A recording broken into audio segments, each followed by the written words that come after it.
2024 সালের 28 মে ফিলিস্তিনকে স্বাধীন রাষ্ট্র হিসেবে স্বীকৃতি দেয় স্পেন। ফিলিস্তিনের গাজায় নির্যাতিত মানুষের জন্য সেটি ছিল অস্তিত্বের স্বীকৃতি। এর কদিন পরেই ইউরোজয়ী স্পেন তারকা লামিন ইয়ামালের হাতে শোভা পায় ফিলিস্তিনের পতাকা। স্পেন ফিলিস্তিনের বন্ধুত্বের শুরু সেখান থেকেই। মেটলাইফ স্টেডিয়ামে রৌদ্রোজ্জ্বল বিকালে, তাই যখন স্পেন উঁচিয়ে ধরেছে বিশ্বকাপ, তখন গাজায় মধ্যরাতেও ছিল উৎসবের আমেজ। স্পেনের পতাকা উড়িয়ে নেচে গিয়ে তারা উদযাপন করেছেন বিশ্বকাপ জয়। ভাঙা বাড়ি কিংবা বিধ্বস্ত সড়কের পাশে দাঁড়িয়ে রাত জেগে গাজার মানুষ সামিল হয়েছেন স্পেনের বিশ্বজয়ের আনন্দে।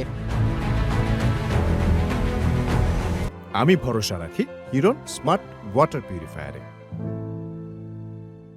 বিশ্বকাপের শুরু থেকেই নিজেদের মিত্র দেশগুলোর প্রতি সমর্থন দিয়েছে গাজা। প্রতিবেশী মিশর থেকে বন্ধুপ্রতিম স্পেন, সবার জন্য গাজার রাতগুলোতে নেমেছিল আলাদা উন্মাদনা। লিওনেল মেসি ব্যাপক জনপ্রিয় হলেও আর্জেন্টিনা ও ইসরায়েলের রাজনৈতিক মিত্রতার সুবাদে স্পেনের জন্যই নিজেদের আবেগ জমিয়ে রেখেছিল যুদ্ধবিধ্বস্ত শহরটি। স্পেনও তাদের মন রেখেছে। অতিরিক্ত সময়ে ফেরান তোরেসের একমাত্র গোল যুদ্ধের দেশে এনেছে এক চিলতে আনন্দের উপলক্ষ।